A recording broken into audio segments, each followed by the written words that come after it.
पता नहीं क्या समझते हैं अपने आप को। कोई बात करने की तमीज़ होनी चाहिए ना। ऐसे कोई बात करता है क्या? नहीं नहीं, देख लूंगा मैं इन लोगों को, देख लूंगा। पता नहीं आगे क्या होगा, क्या करूँ क्या नहीं, कुछ समझ में भी नहीं आ रहा।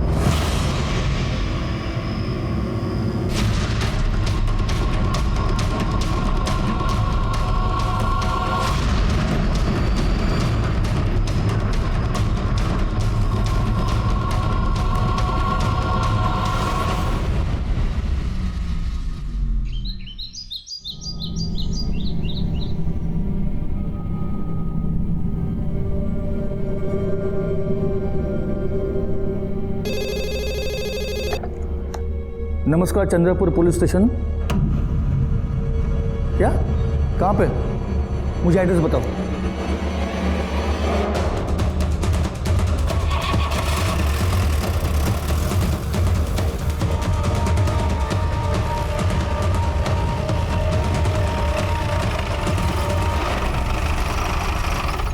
साहब, मेरा नाम ढूंढू है। हाँ। मैंने आप लोगों को फोन किया था। लाश कहाँ है? उधर आइए साहब, ये देख। कहाँ है? साहब, लाश थी यहाँ, मैंने अपनी आंखों से देखी थी। कहाँ है लाश? अरे थी तो क्या खुद चल के गई? जब मैंने आपको फोन किया तब यही थी। फिर मेरी मोबाइल की बैटरी खत्म हो गई थी, मैं चार्ज करने चला गया। सब सच कह रहा हूँ।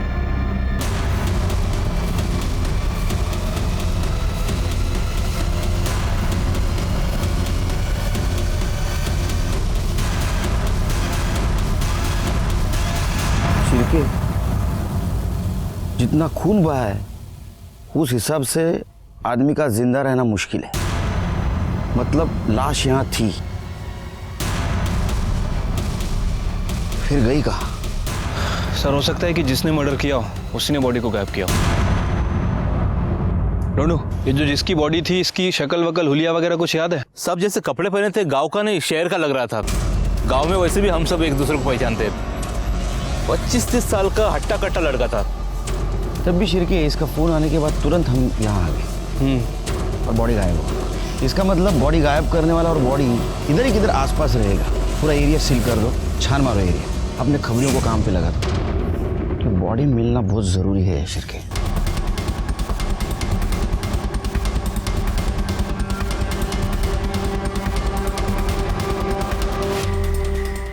अब ये हो सकता है कि कोई जंगली जानवर खा गया हो या फिर किसी गांव वाले ने। सर, डेड बॉडी का पता चल गया। चलो ढूंढू को बुलाओ। Yes sir.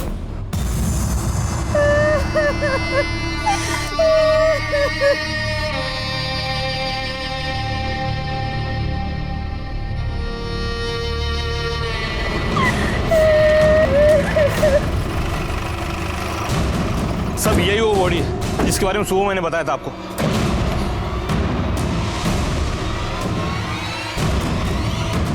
कौन लेके आ रहे बॉडी को इधर? मैं लाया साहब। वारदात की जगह से छेड़खानी करना कानून अपराध है, पता नहीं तेरे को? हाँ, तू लाश को एक जगह से दूसरी जगह लेके आया, जेल हो सकती है तेरे को। पागल। त्याच्या अंगाला हात लावू नको साहेब। आपके लिए लाश होगी लेकिन मेरे लिए मेरा छोटा भाई है ये। अभी 2 दिन पहले ही पुणे से आया था ये। 4 साल था पुणे में। मैं गया था इसे स्टेशन लाने के लिए। आया तभी कितना खुश था ये। दादा, गांव में तो कुछ नहीं बदला। अरे नहीं रे, अभी देख सारे बूढ़े बच्चे दिन भर मोबाइल पे लगे रहते हैं। अच्छा? पूरा का पूरा गांव बदल गया है अभी।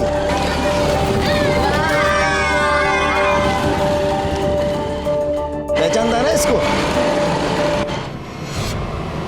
ये जो बाइक के पीछे बैठा था, ये दिनू का छोटा भाई ना? बस ये आज भी नहीं बदला। इसका और अपना झगड़ा आज भी चालू है।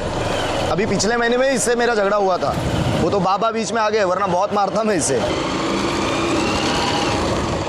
दादा, 1 मिनट, ये गंगे है ना?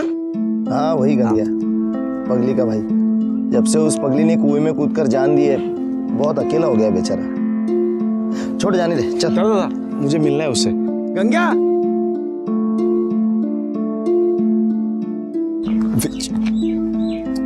अरे विजय, अरे कैसा है तू? मैं बढ़िया। बाबा तू तो एकदम शहर वाला बन गया। देख कैसा कपड़ा पहना है तू, मस्त एकदम, बाल भी बनाया एकदम। अरे क्या जूते लग रहे तू तो। लेकिन तेरे को क्या हो गया गंगे? क्या ये फटे हुए कपड़े, ये टूटी हुई चप्पल, क्या है ये सब? है जान दे। एक काम कर, तू मेरे जूते पहन। अरे नहीं नहीं नहीं, अरे नहीं मांगता है मेरे को। चप्पल अरे नहीं तू निकाल अरे तेरा। तू क्या तू आ जा यहाँ बैठ। अरे रहने दे। ये जूते पहन। पहन, मैं बोल रहा हूँ तुझे पहन। वो एकदम मस्त। हाँ हाँ ना? हाँ, अच्छा लगा तेरे को? अरे वाह, पहन डाल इसमें। है कि नहीं? मस्त एकदम। हाँ चल, चल मैं बाद में मिलता हूँ तुझसे, ठीक है? चल चल चल मिलता हूँ। दादा गाड़ी गाड़ी।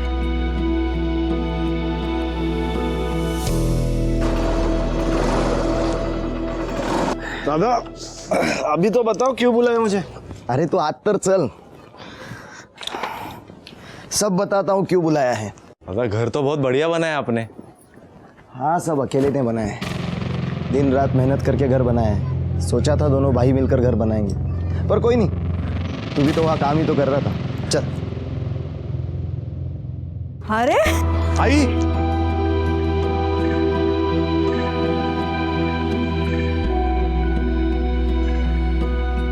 बाबा ये आपके लिए। अरे कैसा है? ना क्यों लेके आया सबके लिए? आई वो छोड़, ये तेरे लिए। कैसा है बता?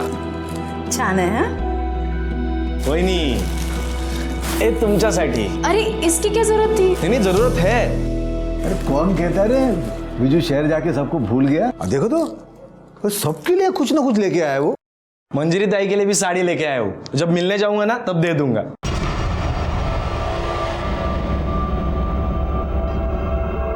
क्यों, क्या हुआ?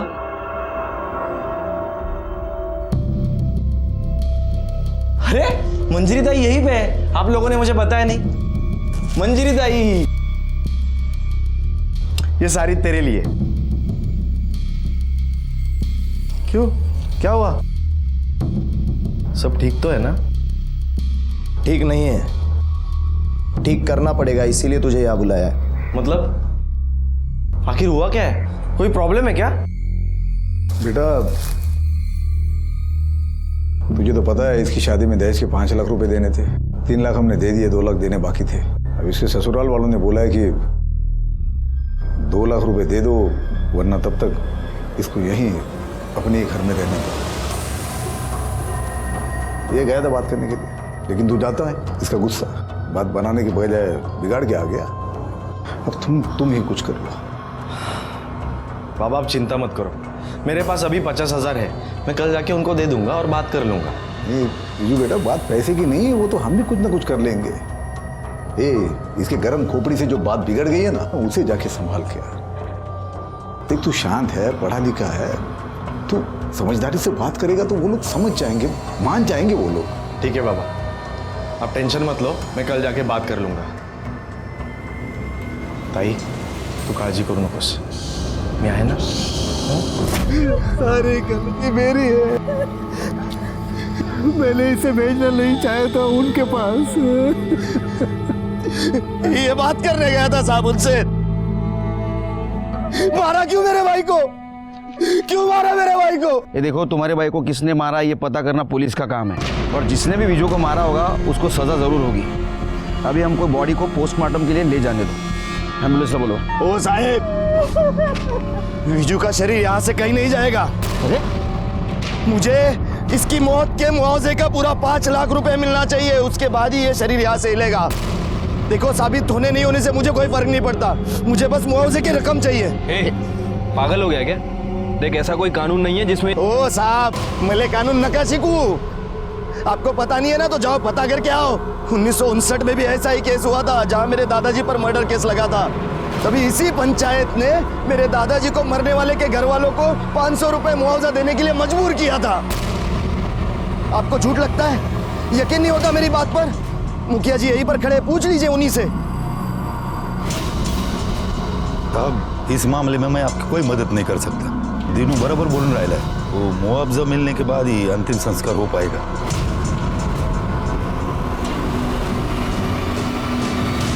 अजीब लोग हैं सर, 2016 में भी पंचायत का कानून चला रहा है। पता नहीं कौन सा 1959 की बात कर रहे थे। सिर्फ ये गांव का मामला है, यहाँ हमारे स्टाइल से इन्वेस्टिगेशन नहीं चलेगा।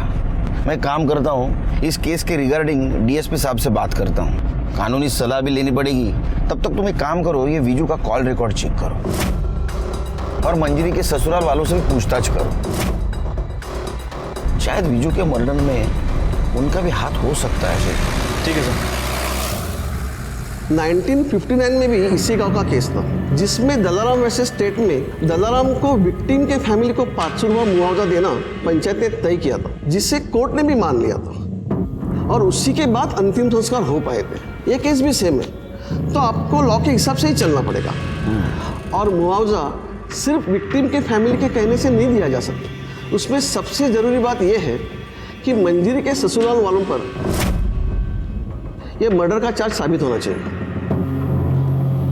सर, जब मैं मंजरी के ससुराल पूछताछ करने गया तो वहाँ दहेज का नहीं बल्कि एक नया एंगल सामने आया। साहब, मंजरी के घर वाले झूठ बोल रहे हैं, बकवास कर रहे हैं। अरे भगवान का दिया सब कुछ है हमारे पास, तो सिर्फ 2 लाख के लिए समाज के सामने हम इज्जत गवाएंगे क्या? दहेज मांगेंगे? खोटे बोलता है इतने। नहीं, ये बात सही है कि विजू यहाँ आया था और हमने उसे मंजरी के मायके जाने की असली वजह बता दी थी। असली वजह मतलब उनकी खुद की बेटी मंजिरी, तीच तर खरं कारण आहे या झगड्याचं। ऐसा क्या किया था मंजरी ने? मैं बताता हूँ। मंजरी का चक्कर चल रहा था, उसको किसी आदमी का फोन आता था जिससे वो घंटों बात करती थी। एक दिन मैंने पूछ लिया, किससे बात करती हो, कौन है ये आदमी? तो उल्टा वो मुझ पर भड़क गई कि मुझ पर नजर रख रहे हो, उसके मामले में ना पढ़ूं और अपने काम से काम रखो, नहीं तो वो सबको बदनाम कर देगी। अरे आप बताओ साहब, मैं उसका पति हूँ ना, इतना हक तो रखता हूँ ना। वो मुझे धमकी दे रही थी, इसलिए मैं उसको उठा के उसके मायके छोड़कर आ गया। उसके बाद आया उसका भाई विजू। उसका भाई पढ़ा लिखा और समझदार था, बात को समझा और उसके बाद वो चला गया। अभी बताओ हम लोग क्यों मारेंगे उसको? और जब हमने उसको मारा ही नहीं तो किस बात का 5 लाख का मुआवजा? 5 लाख के हम 5 रुपए नहीं देंगे किसी को। सर, अब बात सच है या झूठ इसका तो पता नहीं, लेकिन यह है कि अकड़ बहुत है उन लोगों में। मतलब उल्टा मंजरी के कैरेक्टर पे इन्होंने उंगली उठाई। एक काम करो शिरके, मंजरी के कॉल रिकॉर्ड चेक करो, उससे पता चल जाएगा ये झूठ बोल रहे हैं या सच। वैसे सर, मुझे लग रहा है कि दीनू हमसे कुछ ना कुछ छुपा रहा है, हमें गुमराह करने की कोशिश कर रहा है। मतलब दीनू और दीनू की फैमिली के बारे में गांव वालों से हमें पूछताछ करनी पड़ेगी और ये भी पता लगाना पड़ेगा कि 1959 में जिस फैमिली के आदमी का मर्डर इसके दादाजी ने किया था, उनका स्टेटस क्या था। मतलब शिरके ये एंगल इग्नोर करके नहीं चलेगा हमें। विजू के कॉल रिकॉर्ड का क्या हुआ? सर, वो अभी तक तो नहीं आया है, मैं फॉलो अप कर रहा हूँ।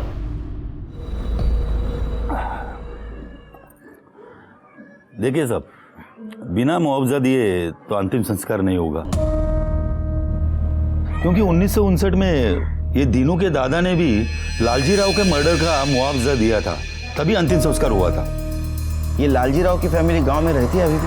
हाँ है ना साहब, उसका पोता जगया इसी गांव में रहता है।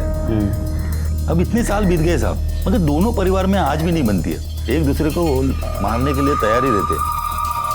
और दूसरी तरफ वो मंजरी का ससुराल। अब देखिए साहब, पंचायत ने अपना फैसला उन तक पहुंचा दिया, मगर मानने को तैयार ही नहीं। ये मंजरी के बारे में क्या ख्याल है आपका? नहीं, उसके ससुराल वालों का कहना है कि वो किसी दूसरे आदमी की वजह से उसको मायके भेज दिया गया था।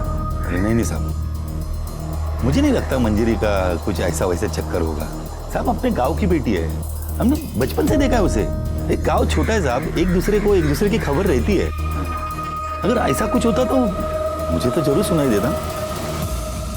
सब मुझे तो लगता है कि ये सब वो दीनू और उसके परिवार की गलती है। गलती मतलब? अब देखिए ना साहब, एक आदमी शादी करते समय जात बिरादरी औकात देख के शादी करता है। अगर तुम जात बिरादरी औकात से बाहर निकलोगे और ऐसा दिखावा करोगे तो ये सब ऐसा ही होगा ना साहब। मैं समझा नहीं।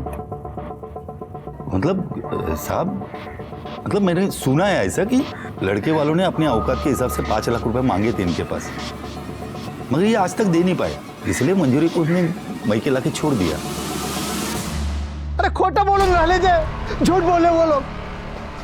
मैंने मेरे बीजू को मारा, अब मेरी बेटी को बदनाम कर रहे हैं वो लोग।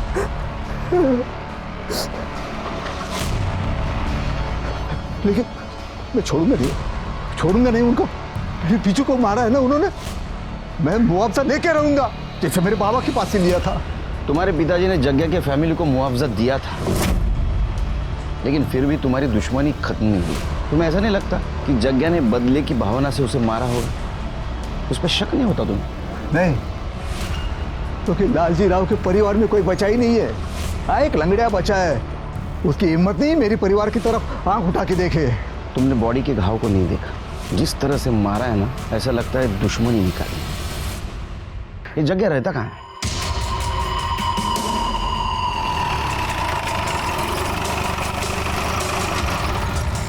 उठा इसको।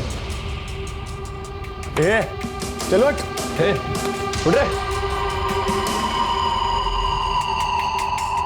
साहब।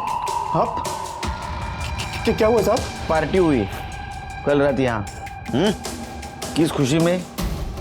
दुश्मन का बेटा मर गया खुशी में। साहब वो नहीं, वो कल रात में कुछ दोस्त लोग आ गए तो बस। बीजू को क्यों मारा? क्या मैंने नहीं मारा साहब। और साहब मैं काहे को मारूंगा बीजू को? और जिस दिन बीजू मरा उस दिन तो साहब मैं गांव में था भी नहीं। अब नागपुर गया था किसी काम से। अब चाहो तो पूछ लो साहब किसी से भी। तेरी परमिशन लेनी पड़ेगी पूछताछ के लिए। शिरके चेक करा। साहब क्या ढूंढ रहे हैं साहब? साहब मैंने कुछ किया ही नहीं साहब। पाटिल पवार साहब बोल रहे हैं मैंने कुछ किया ही नहीं साहब। कुछ किया है तो इतना क्यों फड़फड़ा रहा है? साधु खड़े रहे। साहब सच बोलता है मैंने कुछ नहीं किया साहब। लेकिन साहब एक बात बोलता हूं मैं, बीजू के मरने का मेरे को जरा भी दुख नहीं है। लेकिन दीनू मरा होता ना साहब तो बहुत ज्यादा खुशी होती। साहब एक नंबर का हलकट है वो।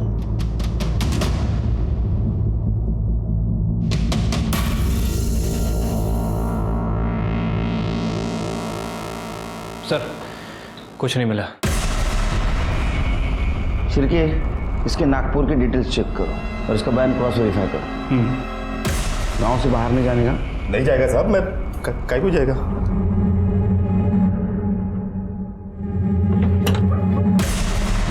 शिरके सर नजर रखो इस पे, क्योंकि विजू को मारने का सबसे स्ट्रांग मोटिव इसके पास है।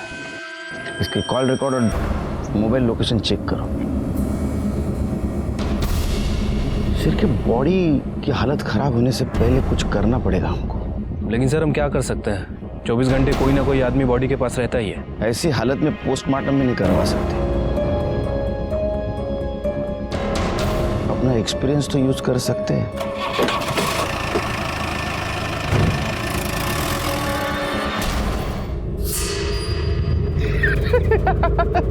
देख देख देख देख देख देख देख कैसा बैठा है। तेरे को पता है पुलिस आई थी मेरे घर पर मिला कुछ भी नहीं। ये साला लाश को सड़ा के बैठा हुआ है, ये सोच के कि मंजरी के ससुराल वाले इसको 5 लाख रुपया देंगे। पता चला 5 लाख तो छोड़, 5 लाख भी नहीं दिया।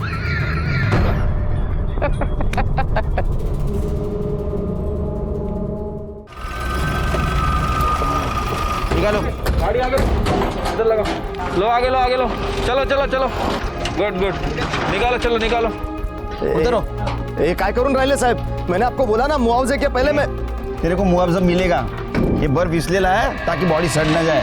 अगर बॉडी सड़ गई ना तो गांव में बीमारी फैल जाएगी, समझा? सरपंच जी आपको तो कोई तकलीफ नहीं होगी क्योंकि गांव के भलाई का मामला है। ठीक है साहब, लगा लो बर्फ। ठीक है हाँ चलो निकालो निकालो। इधर लाओ इधर। निकालो फोटो। हाँ सर चलो चलो चलो चलो।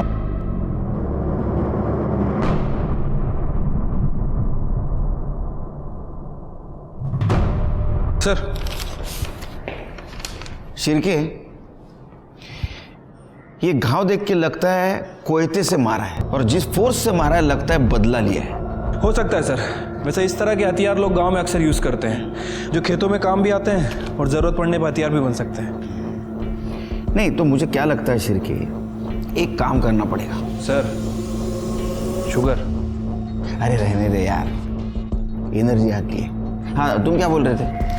सर ये वीजू के कॉल रिकॉर्ड है। इनके हिसाब से गांव आने के एक दिन पहले दीनू ने वीजू को नहीं बल्कि वीजू ने दीनू को कॉल करके बुलाया था। वो हमसे झूठ बोल रहा था सर। झूठ बोलने की कुछ वजह हो सकती है, इसमें दिख रही है वजह? हाँ सर ये देखिए, ये एक नंबर है जो गांव आने के बाद वीजू अक्सर बात करता था और फोन लोकेशन के हिसाब से वीजू की लोकेशन मंजरी के ससुराल की दिखा रही थी। और ससुराल से वापस आने के बाद उसने इसी नंबर पे बात की थी। इस नंबर के बारे में इंक्वायरी निकाली तो पता चला कि पूना का नंबर है और किसी ज्योति के नाम रजिस्टर्ड है।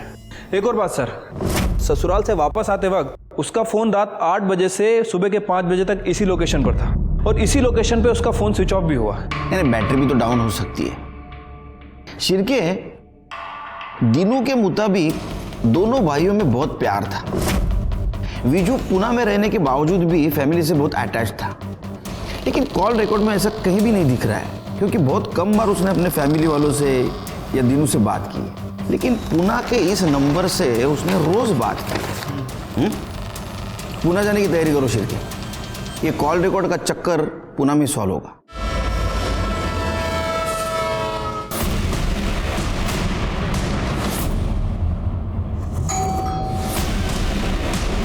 जी, आप कौन? चंद्रपुर पुलिस से PSI शिरके। ये नंबर आपका? जी मेरा है। आपसे कुछ बात करनी है। आइए। आप जानती हैं इसे? जी सर, ये विजू है, हम लोग साथ में रहते हैं। साथ में मतलब लिव इन रिलेशनशिप में? जी, पर हम लोग जल्दी शादी करने वाले हैं। पर ये सब आप क्यों पूछ रहे हो? वो क्या है कि विजू का मर्डर हो गया है। क्या?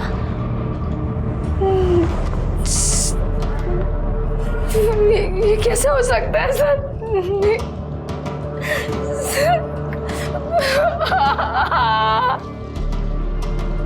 देखिए, संभालिए अपने आप को। मैं जानता हूँ कि ये सही समय नहीं है आपसे बात करने का, फिर भी विजू के कातिल तक पहुँचने के लिए हमें आपकी मदद चाहिए। गांव में विजू की फैमिली बिल्कुल सपोर्ट नहीं कर रही है, इसलिए आप जो भी विजू के बारे में या उसकी फैमिली के बारे में जानती हैं, प्लीज़ बताइए हमें।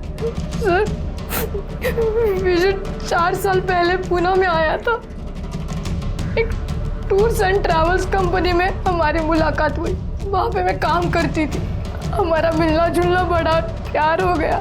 2 साल पहले ही हम लोग यहाँ एक साथ शिफ्ट हो गए थे। हम शादी भी करने वाले थे सर, पर हम दोनों चाहते थे कि शादी से पहले हमारा खुद का घर हो। विजू ने कहा कि गांव में उसकी बहुत सारी ज़मीन है, अगर वो अपना हिस्सा बेच देगा तो यहाँ घर खरीद सकते हैं। इसलिए उसने अपने भाई को फ़ोन किया और कहा कि गांव आ रहा है। पूरे 4 साल बाद आया तू, वो भी अपना हिस्सा मांगने? कुड़ी खाऊं रह लेगा तुझा हिस्सा? कोई नहीं खा रहा तेरा हिस्सा। हम भी तेरे भले के ही सोच रहे हैं। ये देख, ये लड़की देखी है तेरे लिए। अरे इसके घर वाले पूरे 5 लाख रुपया देने को तैयार हैं। इनसे 5 लाख ले लेंगे और फिर। आप लोगों को समझ में नहीं आ रहा क्या? मैं यहाँ पे शादी करने नहीं, अपना हिस्सा मांगने आया हूँ। विजू, देखिए, मैंने लड़की पसंद कर ली है, पुण्याची है, ज्योति नाम है उसका। मैं उसी से शादी करूंगा।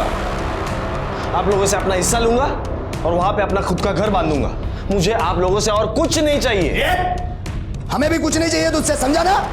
वो तो इस मंजीरी के बारे में सोच रहे हैं हम कि तेरी शादी के बाद 5 लाख ले लेंगे और उसमें से 2 लाख इसके ससुराल वालों को दे देंगे ताकि ये भी अपने घर में जा सके। लेकिन तुझे तो अपने अलावा किसी की पड़ी ही नहीं है कुछ। दादा, आपको मंजीरी ताई का प्रॉब्लम सॉल्व करना है ना, मैं कर दूंगा, मैं देख लूंगा, कल जाके मैं बात कर लूंगा। लेकिन इसके अलावा मैं आप लोगों के लिए कुछ नहीं कर सकता। देख विजू, अगर तुझे हिस्सा चाहिए ना तो तुझे उसी लड़की से शादी करनी होगी जिससे हम लोग कह रहे हैं, वरना अगर अपनी मर्जी से शादी करनी है ना तो हिस्सा विस्सा भूल जाना। और अच्छा सुन, यहाँ 2-3 दिन और रुकना पड़ेगा। अरे यार, अभी चेक किया, वो प्रॉपर्टी में मेरा नाम ही चढ़ाया नहीं गया है। वो सब ठीक करने में 2-3 दिन तो लगेगा ही ना। और मंजरी ताई की ससुराल की प्रॉब्लम भी तो सॉल्व करनी है। अच्छा ठीक है, अपना ख्याल रखना। हाँ, लेकिन विजू की फैमिली ने हमें ये नहीं बताया कि विजू वहाँ पे अपना हिस्सा लेने गया था। सर, वो उसी के लिए गया था, उसने मुझे बोला नहीं। और मैं समझ गई थी कि बंटवारे को लेकर बहुत टेंशन है सर। तूने बताया विजू को तूने बुलाया था मंजरी के ससुराल बात करने के लिए, लेकिन हमें ऐसा पता चला है विजू खुद आया था प्रॉपर्टी के बंटवारे की बात करने के लिए। साहब, ये कौन बोला आपको? ज्यादा शाना समझ रहा खुद को, जितना पूछ रहे हैं उतना जवाब दे। हिस्सा मांगा था या नहीं? साहब, हिस्से की तो बात ही नहीं आती है साहब। वो तो 4 साल से पुणे में है, यहाँ 4 साल से मैं खेती कर रहा हूँ। सारी की सारी रसीद मेरे नाम पे, और आप तो जानते ही है जो खेती करता है उसी के नाम पे जमीन होती है। और ऐसा नहीं भी हुआ तो विजू इतना लालची इंसान नहीं था, उसे पैसों की क्या जरूरत साहब, वो तो अच्छा खासा कमा रहा था वहां पर। जरूरत थी, वो शादी करना चाहता था, उसको घर बनाने के लिए पैसे चाहिए थे, है ना? ओ आत्ता मले समजून राहिले ते पूनावाली लड़की ने आपके कान भरे है ना? आप हो क्या है पूना? नहीं साहब, विजू भी दिन भर उसके साथ फोन पर लगा रहता था। उसे क्या लगता है वो हमसे हिस्सा मांगेगी और हम दे देंगे? एक फूटी कौड़ी तक नहीं देंगे साहब उसे हम। साहब मैं आपसे भी कहता हूँ, इधर उधर पूछताछ करने से कुछ नहीं होगा। आप सीधे मंजरी के ससुराल वाले से जाकर सख्ती से पूछिए, आपको सब सच पता चल जाएगा। आपका काम हो जाएगा, मुझे मुआवजे की रकम मिल जाएगी और मैं विजू का अंतिम संस्कार कर सकूंगा। तू पुलिस को सलाह देगा, हमें सिखाएगा? हमें पता है क्या करना है क्या नहीं। हो तू सच बता, तेरा हाथ है या नहीं? तेरा अगर इसमें हाथ निकला ना तो तेरा अंतिम संस्कार कर दूंगा। सर मुझे लगता है कि इस दीनू ने सिचुएशन का फायदा उठाया होगा, क्योंकि जिस तरह से इस दीनू का नेचर है, आई एम श्योर विजू के साथ इसका कोई ना कोई बात को लेकर झगड़ा हुआ होगा। और सर दूसरी तरफ है मंजरी के ससुराल वाले। हो सकता है कि दीनू ने ही विजू को मंजरी के ससुराल भेजा हो और विजू का मर्डर कर दिया हो। उसे लगा हो कि इस मर्डर का सारा इल्ज़ाम मंजरी के ससुराल वालों पे आ जाएगा और वो साफ बच निकलेगा। ये शिरके, लेकिन ये दीनू के खिलाफ हमारे पास कोई ठोस सबूत नहीं। उसके खिलाफ अगर हमने कोई कार्रवाई की तो उसके सपोर्ट में जो गांव वाले हैं और जो मंजरी के ससुराल के खिलाफ है वो सब हमारे खिलाफ हो जाएगा। तुम एक काम करो शिरके, कल मंजरी के ससुराल के पड़ोसियों से पूछताछ करो, देखो कुछ क्लू मिलता है क्या। शक्कर बहुत कम है यार। चलो निकलते। शिरके वो, अरे बाबा गेला नहीं अजून? तुम्हारे ड्यूटी का टाइम तो खत्म हो गया। नहीं साहब, वो पुराने केस की मैं एंट्री ढूंढ रहा हूँ सर। मिल जाएगी, वैसे चला जाऊंगा। Good night. Good night sir. Good night Pawar. Good night sir.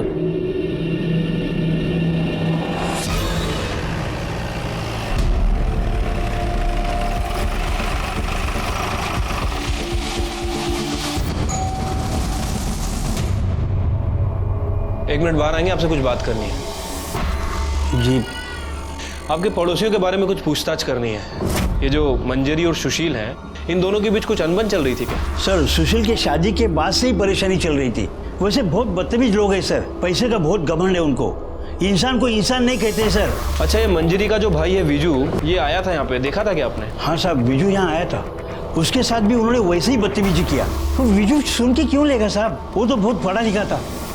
उसने पलट कर जवाब दिया। भाऊजी मी काय म्हणतो ऐकून, आज के बाद कदम मत रखना इधर। मैं तमीज से बात कर रहा हूँ, आप भी तमीज से बात कीजिए। तू चल ना, अभी तमीज अपने पास रख। चल निकल, मेरी बात तो सुनिए प्लीज। निकल जा यहाँ से वरना जान से मार दूंगा। चल।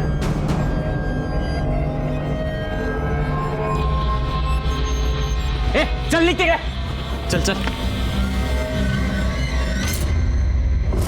अरे सर, मैंने आपको बताया तो था, उस रात बिजू बात करने आया था।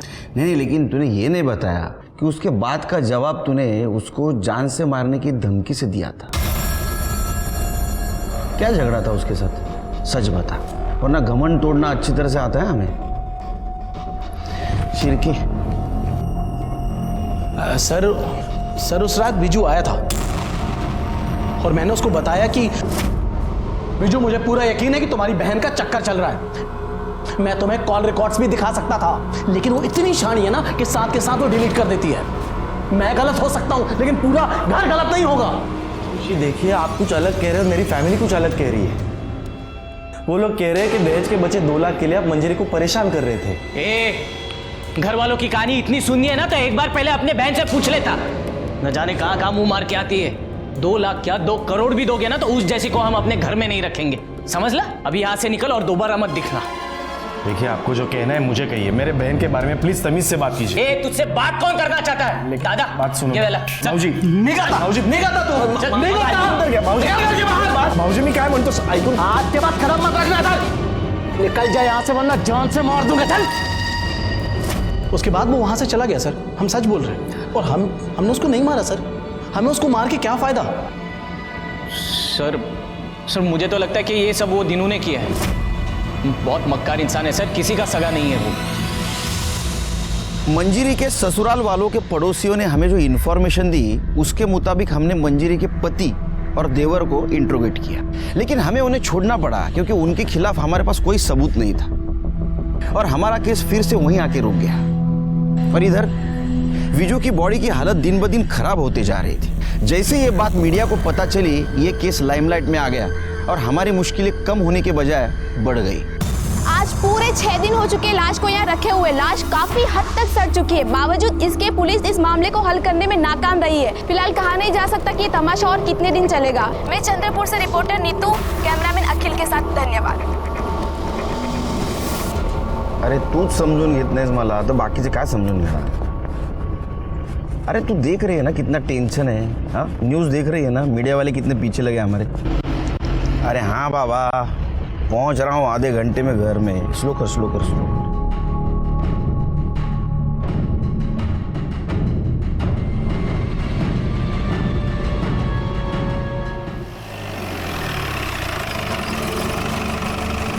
जय सर। जय शिरके, कल रात को मैं वो बॉडी के पास से गुजर रहा था तो एक आदमी को वहाँ बैठे हुए देखा मैंने। विजू का भाई भी नहीं था वहाँ, और कल रात कोई नहीं तो इसको पहले से देख रहा हूँ, वहाँ से बिल्कुल 1 मिनट के लिए नहीं हटता है। सर होगा कोई करीबी दोस्त या कोई रिश्तेदार? जैन सर। जैन सर, ये वही रजिस्टर है जो मैं रात को ढूंढ रहा था।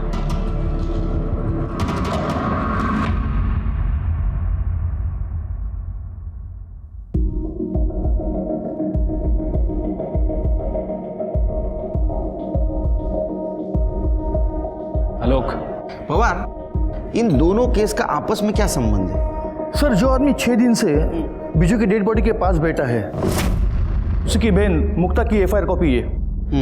और सर, मुक्ता ने 4 साल पहले कुएं में कूदकर खुदकुशी की थी। उसे सुसाइड मानकर ये फाइल क्लोज की गई और तब जस्ट मेरी पोस्टिंग नई यहाँ पे हुई थी सर। लेकिन पवार, ये मुक्ता का सुसाइड केस और विजू का मर्डर केस, इन दोनों का आपस में क्या संबंध है? संबंध है सर। सुनने में आया था कि मुक्ता विजू से प्यार करती थी, उसे शादी करना चाहती थी। शिरके, सर, गन्या को लेके आओ। साहब विजू दोस्त था मेरा, 4 साल बाद भी वापस आया ना गांव में साहब। मेरी फिक्र थी साहब, चिंता थी उसको। ये देखो साहब, अपना जूता निकाल के दिया उसने मेरे को। बहुत प्यार करता था साहब मेरे से, मैं भी बहुत प्यार करता था उसको। मैं कैसे मार सकता हूँ साहब अपने दोस्त को? अच्छा, ये वही दोस्त है ना जिसे तेरी बहन मुक्ता प्यार करती थी, शादी करना चाहती थी, और जब ऐसा नहीं हुआ तो उसने खुदकुशी कर ली। साहब मुक्ता के बारे में पूरा गांव जानता था साहब कि वो एडी है, किसी से भी प्यार होता था साहब उसको। तो एक बार बोली बकरे से प्यार है मेरे को, बकरे से शादी करनी। मैं कि तू आप सोचो साहब, ऐसी बहन को मैं कैसे अपने दोस्त के गले बांधता साहब? एकदम दिमाग से कमजोर थी साहब, शादी के बारे में मैं सोच ही नहीं सकता साहब। पागलपने में कुएं में कूद गई। सच बोल रही है? सच बोल रहा हूँ साहब, मैं दोस्त था साहब मेरा, मैं तो मार ही नहीं सकता उसको। प्यार करता था मैं उसको, न खाना खाया जा रहा, न काम किया जा रहा। क्या काम करता है तू? हाँ साहब। काम क्या करता है तू? मैं साहब ये खेत में मजदूरी करता हूँ साहब मैं लोगों के। ये फसल लगाना, काटना, यही सब काम करता हूँ साहब। मैं गरीब आदमी हूँ साहब।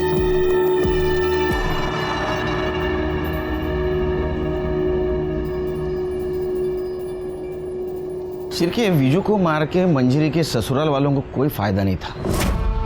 हाँ, दिनू को जरूर फायदा होता। हो सकता है उसने विजू को मारा हो और इनोसेंट बनने का नाटक कर रहा हो। लेकिन सर, जिस तरह के घाव हमने विजू की बॉडी पर देखे हैं, उन्हें देखकर तो ऐसा ही लगता है कि उसे बदले की भावना से मारा गया है। और सर, बदला लेने का मोटिव सिर्फ एक आदमी के पास है, और वो है जग्या। हो सकता है कि अपने दादा की मौत का बदला लिया। शिरके, ये जग्या से तुम्हारे स्टाइल से पूछताछ करो, और एक काम करो, दिनू का घर और मंजरी का ससुराल अच्छी तरह से छानबीन करो। वो मर्डर वेपन मिलना बहुत जरूरी है हमारे लिए। ठीक है सर। अगर वो नहीं मिला तो फाइल बंद, और हमारे रेपुटेशन के लिए अच्छा नहीं होगा। पवार, पूरे घर की तलाशी लेना, एक एक खोना, छोड़ना नहीं कुछ भी। अरे आप लोग कहाँ जा रहे? तलाशी लेनी आपके घर की। आप ऐसा कैसे कर सकते हैं? पवार, पाटिल मैडम,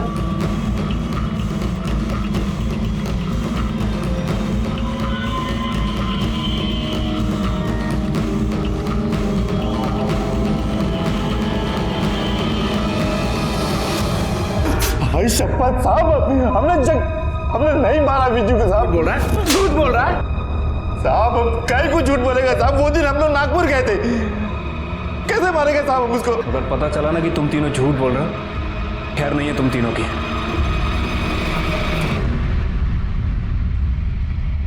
देखिए हमें हमारा काम करने दीजिए, आप बैठिए यहाँ पे। अरे साहब क्या कर रहे हैं? कुछ नहीं मिलेगा साहब, सुनो मेरी बात। अरे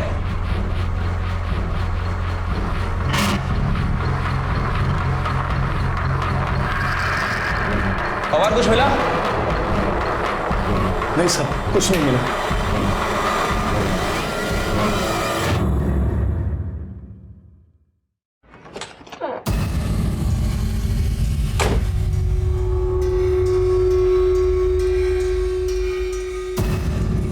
पवार। हाँ साहब। हटाओ ये सब, डिग्गी में चेक करो।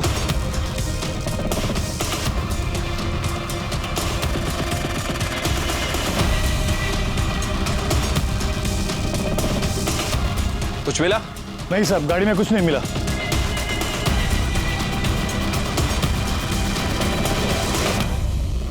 सर हमने मंजरी के ससुराल और दीनू के घर की तलाशी ली, लेकिन सर कोई भी मर्डर वेपन नहीं मिला है। और वो जगिया के दोस्तों से भी पूछताछ की है सर, उन सभी का यही कहना है कि उनने वीजू को नहीं मारा है। सबके बयान को क्रॉस वेरीफाई किया है, सबकी एलिबाई को भी चेक किया है। उस दिन सब लोग नागपुर में थे।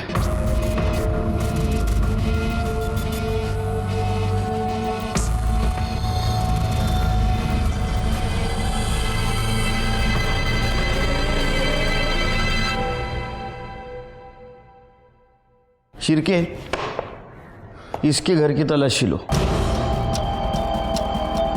गंगा का कहना था कि वो विजू का बहुत अच्छा दोस्त है। अगर अच्छा दोस्त है तो पिछले 4 सालों में उन्होंने बात क्यों नहीं की? और अभी 6 दिन से वो बॉडी के पास क्यों बैठा है? चलो पता कर दे इनकी दोस्ती किस टाइप की है।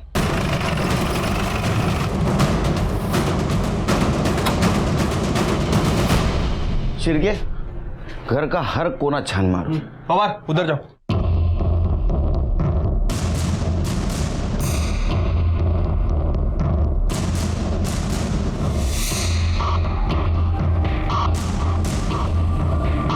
सर कहीं कुछ नहीं मिला है।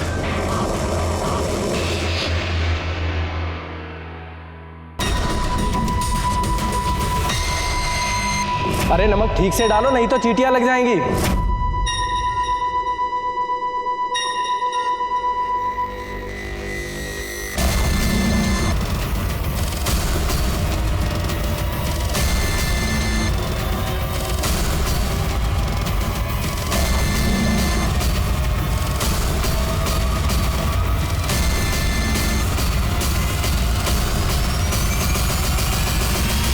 हेलो, खोदो।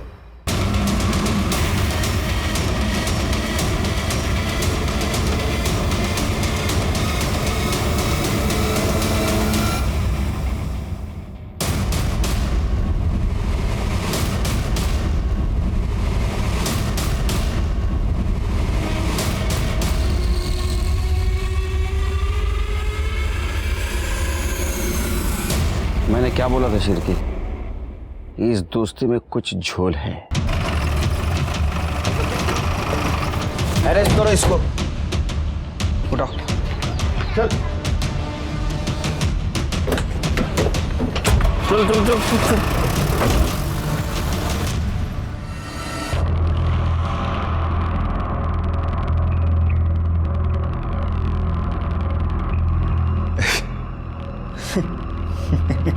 मतलब आपको मिल ही गया ये? आपको पता ही चल गया कि मैंने मारा विज्जू को? अब बता क्यों मारा? साहब मेरी बहन ना पागल थी एकदम, और मैं अपनी पागल बहन को विज्जू के गले नहीं बांधने वाला था, पर विज्जू को मेरी बहन का मजाक नहीं उड़ाना चाहिए था। उसके पागलपन का मजाक उड़ाया उसने, बेइज्जती करी मेरी बहन की। देख भाई, मैं तो जा रहा हूँ शहर, मैं तो मजे करने वाला हूँ भाई, लेकिन तू तेरी पगली बहन को छोड़ के कहीं जा भी नहीं सकता। उसके साथ तो कोई शादी भी नहीं करेगा। इंसान छोड़, जानवर के साथ प्यार होता है उसको। कुत्ते बिल्ली बकरे किसी के साथ भी मेरे पास ना एक आइडिया है। तो अगली बार ना किसी से भी प्यार हो जाता है ना उसको, अगली बार ना उसको किसी कुत्ते बिल्ली बकरी के साथ प्यार हो जाएगा ना तो उसकी शादी करवा दे और फटाफट। और वैसे भी उसको इंसान और जानवर में फर्क क्या नजर आता है? कुत्ता बिल्ली बकरा शादी का। मेरे दिल में बैठ गई वो चीज़। मैं तब तो कुछ नहीं कर पाया मैं, पर जब इस बार वो आया ना गांव वापस, मैंने एकदम, मैंने कहा अब तो बात तो सुनिए प्लीज, निकल जाए यहाँ से वरना जान से मार दूंगा। चल। पता नहीं क्या समझते अपने आप को, कोई बात करने की तमीज होनी चाहिए ना। और फिर मैंने अपनी बहन के मजाक का मैंने बदला ले लिया मैंने साहब। है कि नहीं साहब? कौन मजाक उड़ाता है? पागल का मजाक कौन उड़ाता है? ले जाओ इसको।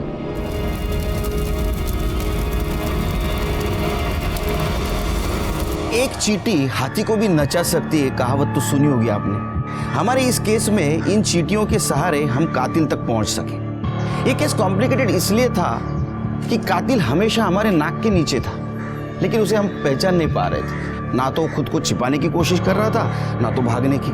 गंग्या को विजू को मारने का बिल्कुल अफसोस नहीं था। उसे लग रहा था कि उसने अपने बहन का बदला लिया है, लेकिन यह बात उसके क्यों समझ में नहीं आई कि उसकी इस बदले की भावना ने विजू को ही नहीं तो उसे भी खत्म कर दिया था। हर जुर्म होने से पहले दस्तक जरूर मिलती है, लेकिन उसके तरीके अलग अलग होते। जैसे इस केस में हुआ, विजू को दस्तक जरूर मिली थी, लेकिन उसने सुना नहीं। उसने एक पागल मासूम लड़की की उसके ही भाई के सामने बेइज्जती की थी, जो सही नहीं था। मैं सीनियर इंस्पेक्टर सुनील केलकर आप सबसे विदा लेता हूं। फिर मिलेंगे अगले एपिसोड में। तब तक के लिए सतर्क रहिए, देखते रहिए क्राइम पेट्रोल दस्तक। मकसद बताना नहीं, बचाना है। जय हिंद।